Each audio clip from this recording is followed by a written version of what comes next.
I only have one intro idea today. Okay. The several we're recording. Okay, I had several thoughts, so. Okay. Have you considered what a character based off of the state of Florida would be? Yes. You have? I wasn't expecting this. I don't know why. Well, tell me more. So here's the thing. I absolutely think this character has to be a swamp monster. Something so swampy. Something so swampy.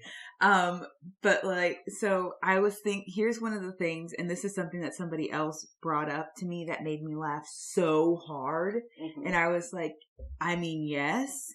It was actually Avatar, The Last Airbender. Right. Somebody presented the idea of, like, why do waterbending avatars only come from the northern and southern water tribe when in Avatar we solidly see the swamp waterbenders? Mm-hmm. And they were like, I want an avatar who, you know, the Fire Nation went to like one of the two. They're like, we're destroying them. And then all of a sudden out of nowhere, out comes this hillbilly swamp waterbending avatar. And then somebody else goes, Florida girl, the Avatar.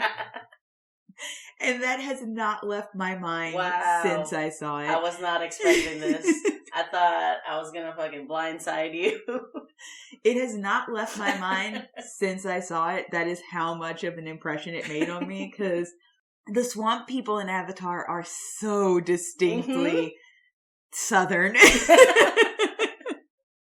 They're so southern. I meant to preface this that we are in Florida and we're not just shitting on a state that we're not familiar with. We know where we live is the thing. Being from Florida is literally a lifetime of seeing somebody doing absolutely crazy or dumb stuff and just silently going, not Florida, not Florida, not Florida. Damn it. If it's not Florida, it's Ohio. So you don't have an escape. I truly can't. You know what shocked me the most? Mm-hmm. Most of Tiger King didn't happen in Florida. And when I got the premise of it, I was like, this is Florida. It's gotta be. This has to be Florida. Maybe there's a Jaguar King out there. Oklahoma-y or somewhere in like a weird place. Here's why I think this was allowed to happen. Because it's one of those states that nobody's paying a lot of attention to. They kind of keep their heads down. They're not doing a bunch. And so the whole of the Tiger King situation was allowed to happen because nobody was looking at what was going on in Oklahoma until it was far too late. We don't worry about Oklahoma. They get B pluses. They're one of the good. They're one of the good states. Flying under the radar. Florida's the problem child. We're always paying attention to here. It's a why is it always you three with like Florida, Texas, California. Something's going down and you know it's one of those three states. And McGonagall is tired. That's why McGonagall stays in Britain. I'm so mad. I really wanted to surprise you. No, it's fine. No. So that's one that stuck with me. And then I'm not going to lie. I did for a hot second go, how could I make this into a D&D character? Maybe a druid that only turns into gators. Sidekick is a pet gator. A ranger who only does like thorn whips and thorn arrows. It's just a lot of swampy whipping motions. Their sidekick is also a gator, because it's a gator or a possum. We have no other animals here. Or, here's the thing. There's like 3 whole animals in all of Florida. 90% of them are gators. 90% of 3 animals is is gator. Okay. There's also possums, because I have seen quite a few of those running around. And it shocked me, because my assumption was Ohio just doesn't have possums, because I've never seen one when I lived there. So I was like, what is that creature? What is that horrifying? What? If you see a wild possum, it is not a cute creature. Thank you very much. Have you experienced? No, you have not experienced a wild possum. Next time you see a wild possum, call me. They look rabid. All of them. All of them. I think it's just because they've had hard lives, but they look rabid. Of course they've had hard lives. They grew up in Florida. And then the last one is, what is it? I almost said aardvark, but that's not correct. Armadillo. I have seen those. Quite a few armadillos. Those also shocked the hell out of me. Because once again, I don't think Ohio has armadillos. I don't think they're native. They're hot. They're hot weather animals. So. I love all these animals. What are you talking about? But that's why I'm the druid. Yeah. This is Rogan Druid. Did you remember that? That we're recording a podcast? I have a lot of thoughts about my experience from moving from Ohio to Florida. We can also discuss that later, but it was such a mind fuck. To be fair, we also have manatees, and you can't, there's nothing wrong with manatees. Oh, I do love the manatees. Perfection. Did I tell you about the one in the zoo? Our zoo? I won't tell you guys exactly where we are in Florida, but our zoo, who keeps coming back.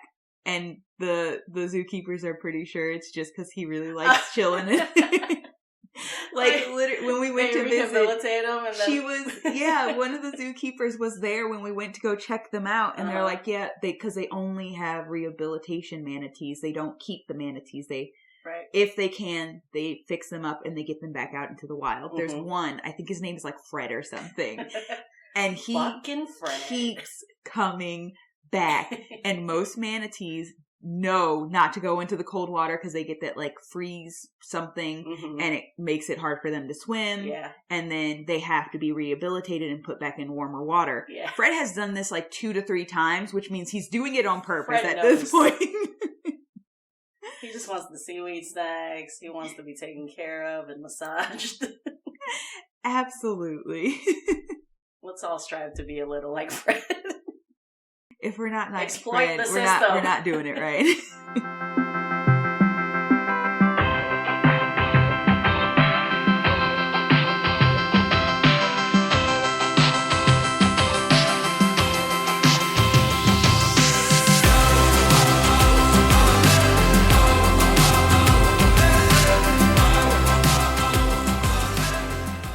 But anyways, see? We talked to her about it, but there's one good thing about Florida. We do love the manatees. They're wonderful. Anyways. Yeah. Hi, I'm your resident rogue, Oreo. And I'm your trusty druid, Chow. What do you do, Oreo? What do I do? Yeah. This. I was trying to set you up. I know. I'm sorry. I had to.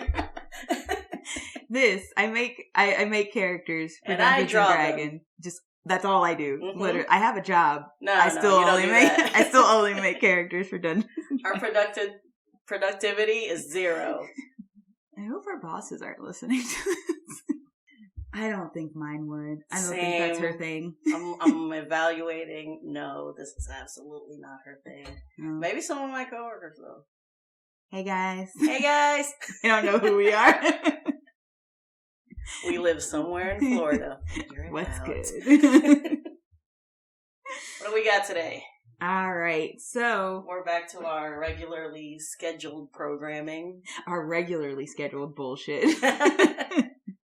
Instead of this extracurricular bullshit. All right, so, okay, all seriousness, I do have a character for you. I love this character's backstory. It is so good. So good. I'm so hyped for it. Okay. This is one of those characters. I have like maybe 5 of them that when I talk about them, I'm going to tell you I am desperately hoping to find a place to play this character because I love this storyline so much. So I'm really hyped to give it to you guys because I really want to see what everybody else does with it too.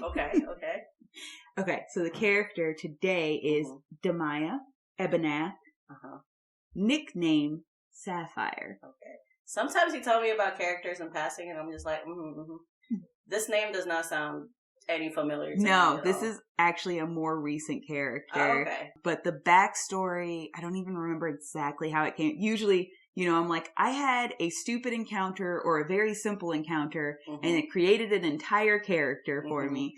Like seeing one post on the internet. One post on the internet. Florida the Adventurer.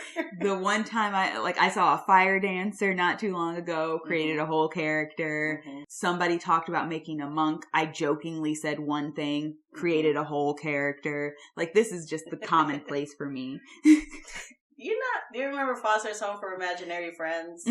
Where the origin of the imaginary friends are just the kids think about them and then they come into existence. This would be so problematic. You would be so dangerous in that universe. There would be overpopulation abound. You're absolutely not. I would be that one kid. That one kid that they're like, I don't know what we do, but we need to do something. This kid cannot keep making imaginary friends. We don't have a place for them. She's too inspired. They're just waiting for me to grow up. And then I grow up and I'm still making imaginary friends. They're like, oh God, what do we do? You said it would stop at 13. It super didn't for me. Now they're just D&D characters, not imaginary friends. So they're not cute and cuddly anymore. They're just freaking hot. They're very hot, very capable. Actually, they could probably solve the overpopulation issue. Ooh, okay. This is no longer a problem. I'm just making capable friends that will go out and handle shit. I'm actually just going to save the world. But I'll have to bring this up actually a different time, a different intro. But side note, this will come up as a different intro. We did at one point talk about like what our superpower would be based on who we are. Next time, guys. We'll go over that next time. I don't want to get us off track. But forget. I just know it. But that's one of those things where it's like, depending on the universe, I could be such a hindrance. See, if Thanos was in that universe and we'd kind of be like, yeah, we get it. Yeah. Cut it in half. All he would have to do is just be like, I'm getting rid of all of your imaginary friends. And we'd probably be okay. I'd be heartbroken, just absolutely crushed. But everybody else would be like, oh, thank God. And you're going to make your coping imaginary friend. Then it's going to be like, God damn it. I just cleaned up this mess. What did we just talk about? Just like a full disapproving father. He just spends he's like, can't rest. His entire life is just cleaning up my imaginary friends. Not Earth, just you. Just me specifically. And at a certain point, he's like, I swear to God, you make one more imaginary friend, I will snap you. Plop. Anyway, so Damaia. Nickname Sapphire. Nickname Sapphire. She is. So far. I know, we did. It's a lot. But she is a tiefling. I did do one of the sub-races of tiefling. Okay. Not everybody does this. Not everybody pays a lot of attention to them unless they're doing like Infernal, which is its entirely own thing, or variant. But I did Legend of Dis. Okay. Which is one of the sub-races. And I chose that one specifically because if you pick a sub-race, they do give you certain things. I liked the ability to grab the thaumaturgy cantrip and then a couple of other things that could be really helpful later, just in general, honestly, not even just being a bard. But so like Disguise Self and then Detect Thoughts. I don't know if it tells you on your app, but I think these features are in Mordenkainen. Nice. I'm pretty sure. Because that's where they delve into the Abyss. And it is. Okay. Awesome. The nice thing about D&D Beyond is if you're in your actual character sheet, it'll tell you like what it is, what book it came from. It's obviously like cut down to like an anagram of the book or whatever. I'm chuckling because we're like looking for that plug. Ada. And then it'll tell you what page it's on. Well, I'm patting myself So on if the back your for DM's remembering. like, hey, I need to see this, you have the book and the page number to be like, hey, it's this book, this page, if you want to go look it up. Because I know some nice features on there. It is. I love that feature, especially when we're like, is that how that thing works? And then somebody's like, I need to look this up. You can just be like, okay, this is what it's telling me where to go Page to get 177, let's go. Because if not, you're sitting at that table just like, I hope you guys can hear my miming the page numbers. The page it was good. Thank you. I read a lot of books. I know what flipping a page sounds like. She knows the exact onomatopoeia. It's a flip. like Spider-Man's web. But it's very similar, but very slightly different. It's a FTH, I guess. Yeah. I don't know how you spell it. I just know how it sounds. All right, so you said Tiefling Dis? Yes. Which Legacy of Dis. I do not remember exactly why, but Dis is I think Dis is one of those that does Dis is one of those.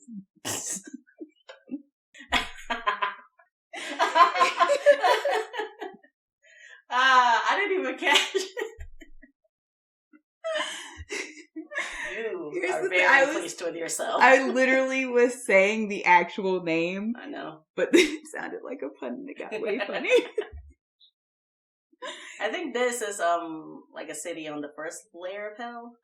So it usually specifically goes by, I think, the ruler of that level, and then they talk you through basically, they rule over this level that does this thing. I almost said that does this thing. Oh, this is going to be the running pun. Stop saying this. But it is a this, not a that. It might not even matter. Let's move It's forward. not, honestly, for me, it didn't matter. It was more about the abilities that it gave, but the actual character did also match pretty well with what was going on in the backstory. So that's why I did specifically choose Dis. Is this a lady tiefling? Yes. And she is a Bard College of Whispers. Or will be College of Whispers. Obviously, this is a level 1, so. The differences of the subclasses of Bard. Just because I steer away from Bard. Just because I am personally not charismatic. So I am not ready to play a Bard. I'm not going to lie, I kind of love the idea of a kind of awkward Bard. Like, adorkable.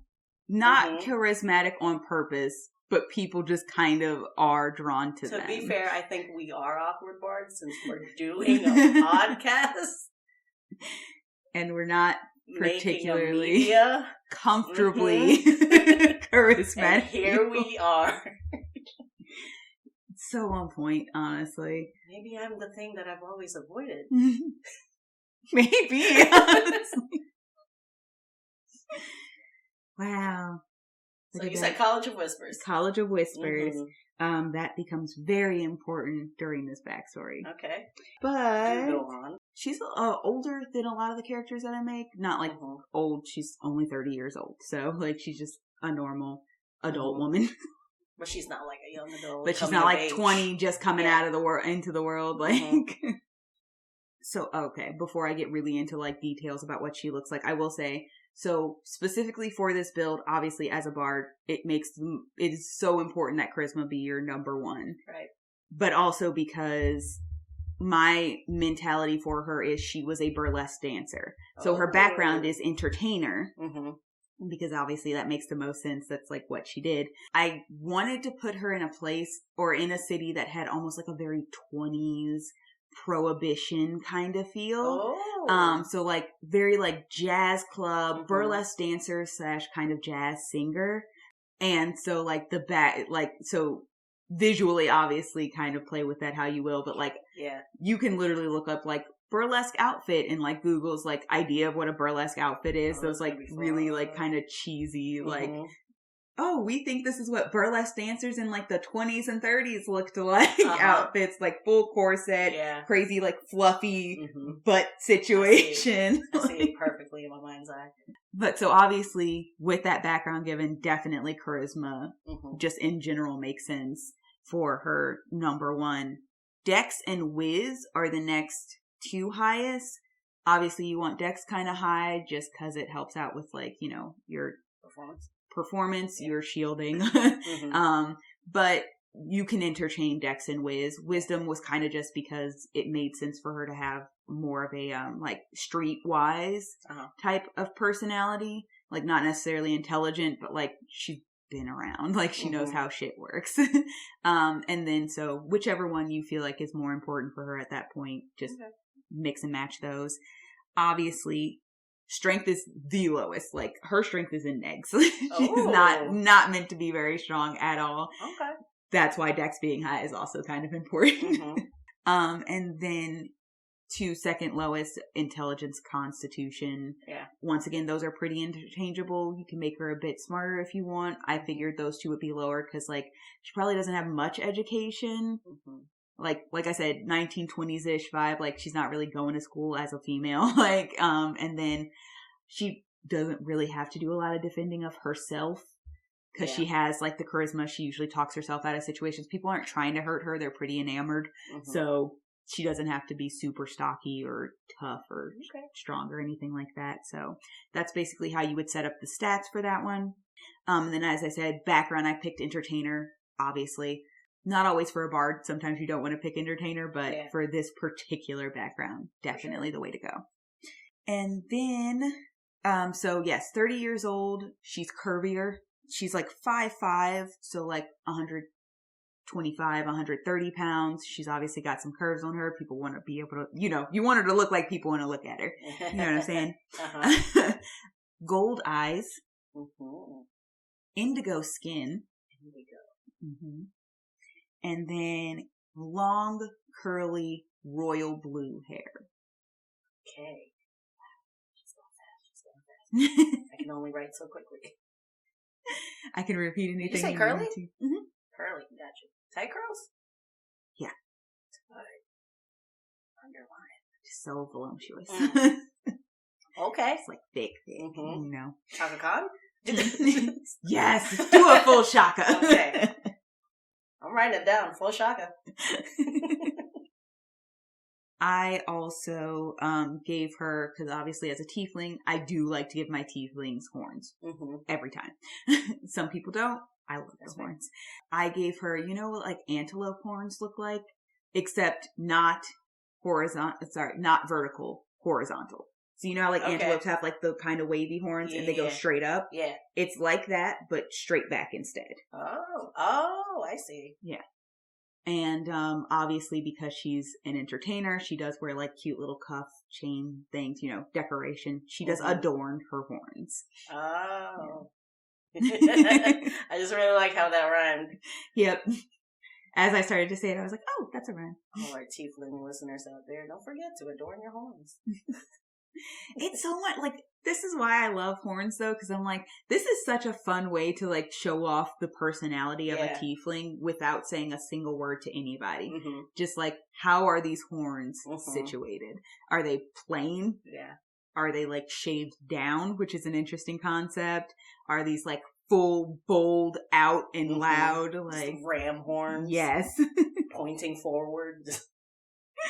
And I just love, like, playing with how you're decorating these horns or how you're dealing with them. Yeah. Like, if you're like, I don't really like this, like, solidly, these are some shaved, like, nub horns that you're trying to, like, hide as best you can. Mm-hmm. Not her. This is part of her moneymaker right here. But yes, so we already did background, description. She does end up getting weapons. So obviously for her backstory, she's not really using weapons first, but she does end up getting weapons. I chose a crossbow because once again, like, dex quite high, con not super great. So she doesn't really want to be in a fight. Mm-hmm. She would prefer to talk her way out of one if she can, but if she's got to, she wants to be at a distance. But so the backstory, she starts off as a burlesque dancer in a club that is, like I said, very prohibition, pretty mobster for wherever she lives. Mm-hmm. Like, it's got like the seedy underbelly, but it's well known for what it is. Yeah. And these are very powerful people. So like nobody's trying to actually fuck with this club. Like they're just like, we know this exists, but we're not, city guards, like we're not dealing with this. Mm-hmm. Especially because some of the more, let's say, elite corrupt people, like maybe some nobles, maybe a politician, somebody like that, are also frequenting this club. And this club honestly makes a lot of money for the city anyway, so they're kind of just like, we'll let this happen. She is one of the favorite singer dancers in the club, and the College of Whispers will be important because part of her job is whispering. Yes, like obviously she's like luring to all of these people. A lot of them are around. Sometimes the owner will get extra side money to get her to get information from somebody or another that comes in. So she's pretty pivotal to this. Like, she does kind of use what she does to help essentially the owner out, which in turn helps her out because, like, she gets, cushy living, she's taken care of, she's protected, that kind of thing. But she's not really happy with what she does. Like, she enjoys entertaining, but, like, she doesn't really want to be, like, a criminal. Yeah. Or, honestly, really helping criminals that much. So her life's kind of boring for a while. It's just doing what she does. And then kind of a lower level mobster, like, little crook, named Wesley walks into her gonna say like club. No. So fun fact, I chose the name Wesley. I chose the name Wesley specifically because of Princess Bride. I totally didn't see that coming. Because literally my description of him is Wesley from Princess Bride. He's a human, blonde hair, pretty gray eyes, such a sweetheart. Great smile. Yep. Just love him so much. Listen, I love Princess Bride. If I could throw him in there, absolutely going to. I need to get an Inigo in there at some point too, honestly. Peak my favorites. Or like a friend Fezzik. Oh, man. That would be so much fun. Dang it. Let's just do another Build-A-Party. But only Princess Bride.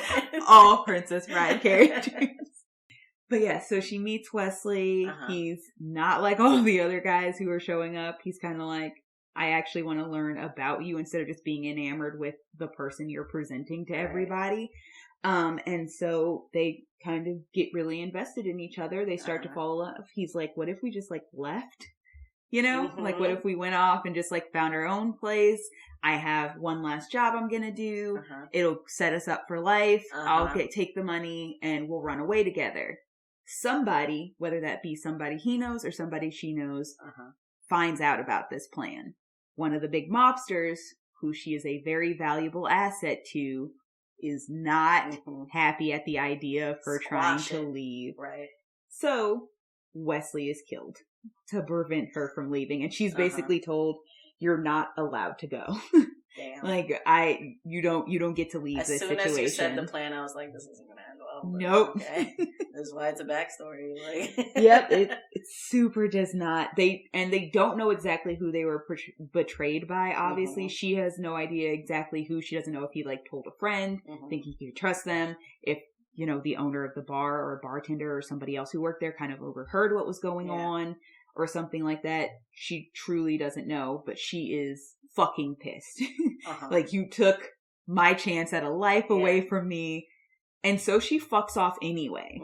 Like, she is pissed off. She's angry. And her entire point of leaving is she fully disappears. Nobody knows what happens to her. She basically, like, remakes herself with one purpose, and that is revenge. She is going to find who betrayed them, find who all had a part in his death, just everyone and along just the way. Everybody's going out. Anybody who gets in her way is going too. So this is why this is one of my favorite, because she is just like, you pissed me the fuck off, and I will take you out. So she's just wiping everybody. Like, her entire goal is wiping that whole situation out. Just zooming out, like, I'm so ready to play this fucking bard, but I am a rogue at heart, and I'm killing everyone. But so the thing is, I don't really have a lot of characters whose entire motivation is pure revenge plot. Like, even my very first full character, Amma, was like, yeah, I want to get back at this one guy who wronged me, but also I really want to, like, find my family and find my place. Like, she had a lot more going on. Have, like, this woman life. is like, hell hath no fury. I'm coming for everybody. Okay. Yeah, because you were like telling me about this very specific backstory. I was like, well, how does somebody listening make this insertable into their campaign? But it's like, I'm going to do what I got to do to get the resources I need to do what I want to do. So there's that.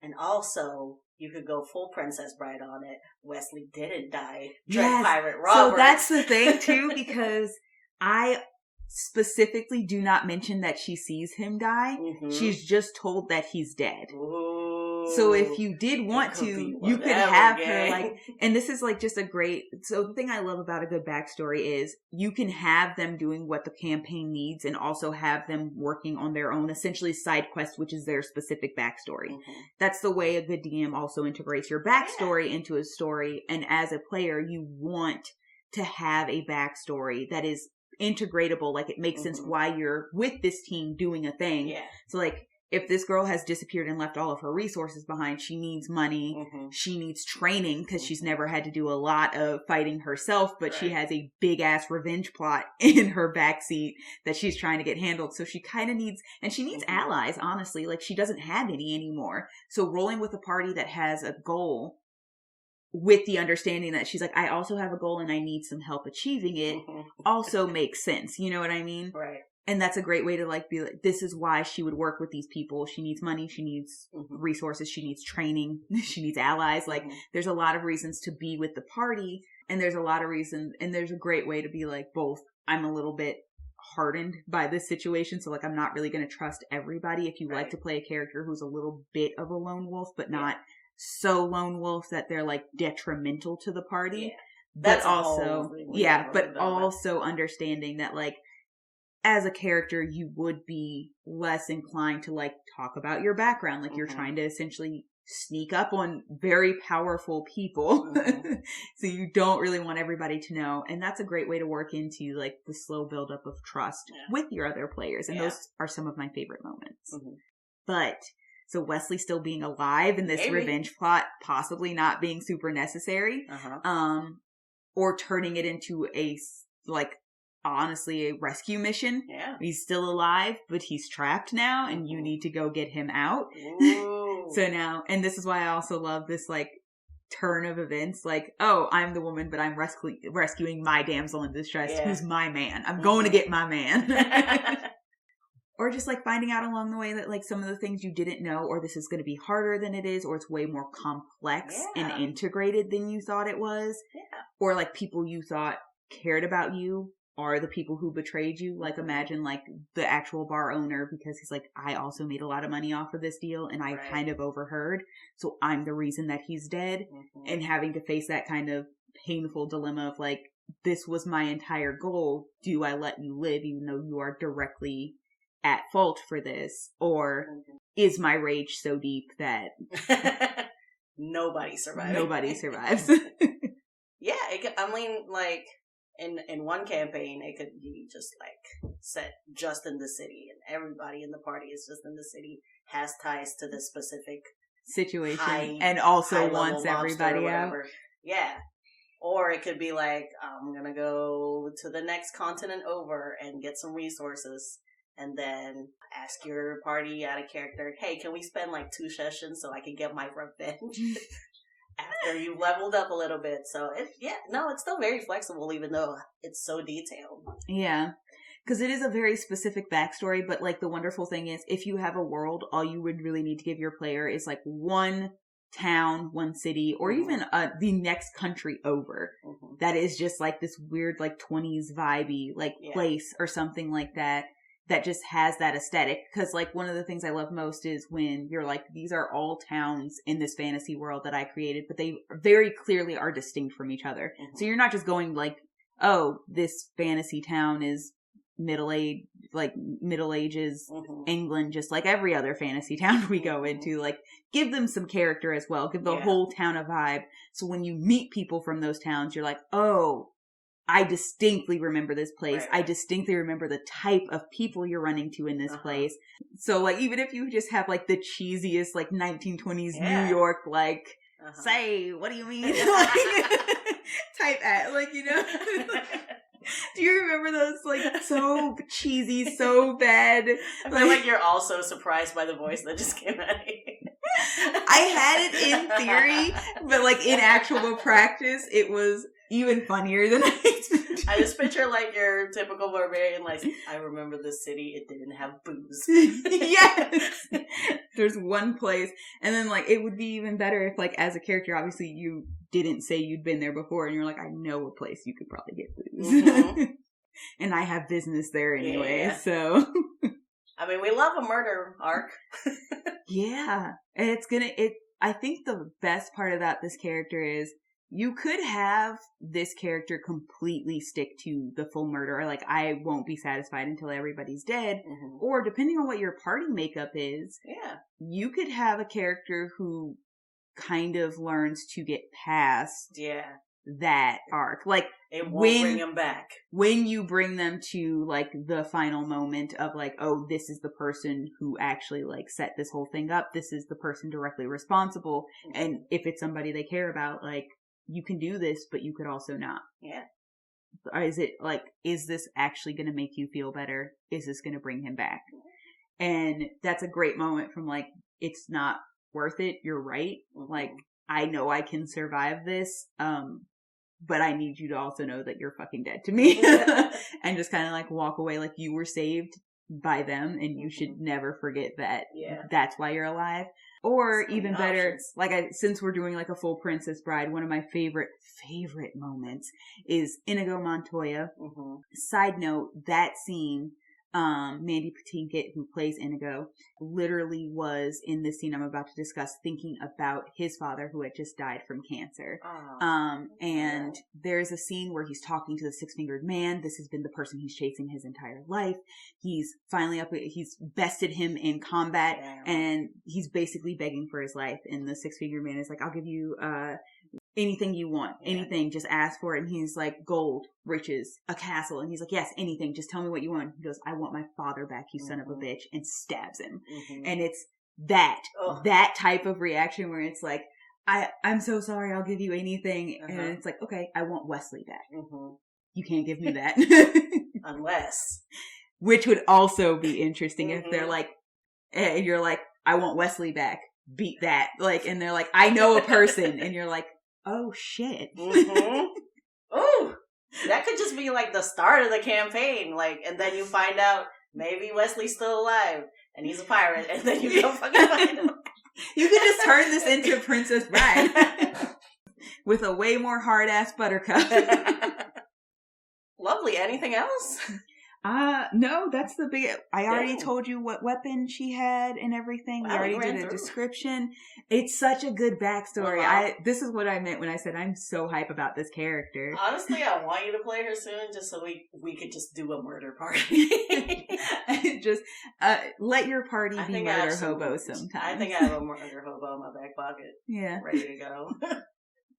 And what I like about her is it's not necessarily murder hobo, because murder hobos like just have no no course of action. They're just like, everybody dies. I burnt a city to the ground because why not? Solve problems.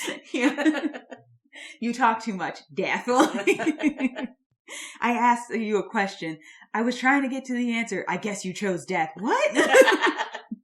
But like, this is like such a specific line of just like murder above all else. Mm-hmm. Like, this particular line of people is just death. Like, I'll help a child in need. Yeah. I'll probably try to talk my way through a politician situation if we have to. And that's also what I like, the dynamics of this character, where it's like, when it comes to these people, it's death and only death. Mm-hmm. But like, anywhere else we have to go, anything else we have to do, I'm like, I'm used to talking to like the dirt of the world and the elite of the world. Like, I'm used to charming my way through these situations. Yeah, like, let me know what the circumstances are and we'll figure out what we have to do from there. Like, if they're like, oh, we need to get into this party and like charm this king and like do this thing. And she's like, I got you.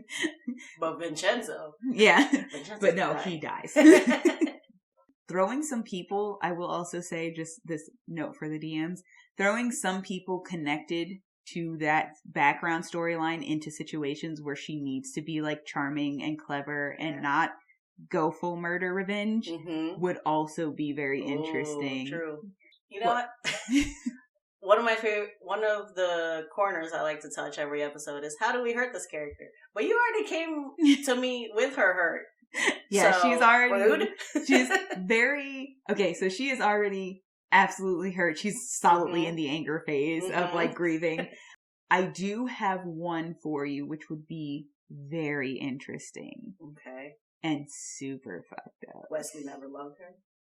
That's not the one I was thinking of, but that's also peak. That's also super fucked up. One of the big things was, obviously this is something I touched on before, somebody that she truly, truly cared about is the person who caused him to be killed. So, like, let's say, like, the relationship between her and the bar owner obviously is kind of symbiotic. She's getting him stuff that lets him, like, you know, be able to, or her, I don't care what the bar owner is, be able to, like, make more money and stuff like that. This is a person who they are very close to. This character is very close to. Yeah. You could make the relationship more almost, paternal, maternal, something like that towards her. You can make this like their best friend, something like that. Like, give them a strong relationship and then have them be the one who betrayed her. Yeah. That is a great way to hit her right where it hurts. The other thing is, Wesley did love her, but not as much as he loved money. And so if he's not dead, he was just trash. Yes, like, if he was, like, not dead, not that he never loved her, but, like, he was, like, gonna run away, and then they were like, what if we made you something more than you were? Oh my God. What if we gave you more? What if we gave you something to just disappear? That's instead. Okay. I have a confession. This week, I binged all of F-Boy Island. Do you have any idea what that is? It's exactly what it sounds like. But basically, it's 3 girls that are, like, basically the bachelorettes, and then, like, a pool of men. Half the men come in as labeled nice guys. Half the men come in labeled as fuckboys. And then, so the F-boys are just there, and if, like, you make it to the end, you could have $100,000. And there's this one guy. Oh no. Episode 1, 2 minutes in. I'm a fuckboy. I'm just here for the money. Complete trash the whole season. Gets to the end because the girl is like, maybe he's not. What?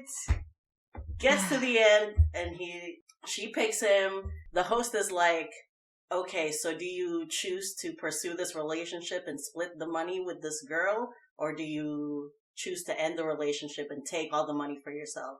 Since she chose an F-boy, and by that point she already knew that he was titled an F-boy at the beginning. She still chose him, and he's like, you're a beautiful soul, I really liked our time together, but I'm taking the money, I'm gonna end this relationship, this is just a game, and I played the game.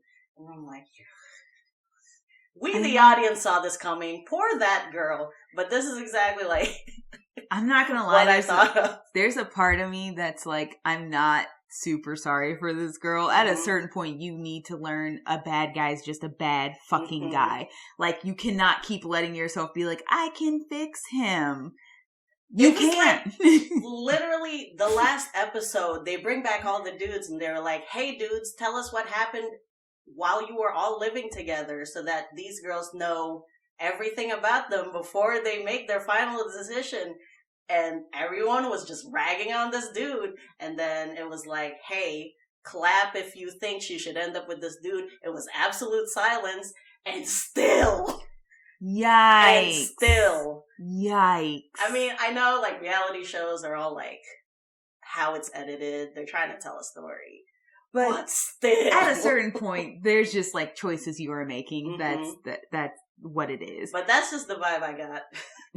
Yes, you could absolutely, like, just, and, like, make him, to like, an extent, he probably sweet, did charming, like her. I like you, but also I did really want to be something and someone, and then they were like, if you leave her, we'll make you someone and something, and so he was like, sorry. I picked me.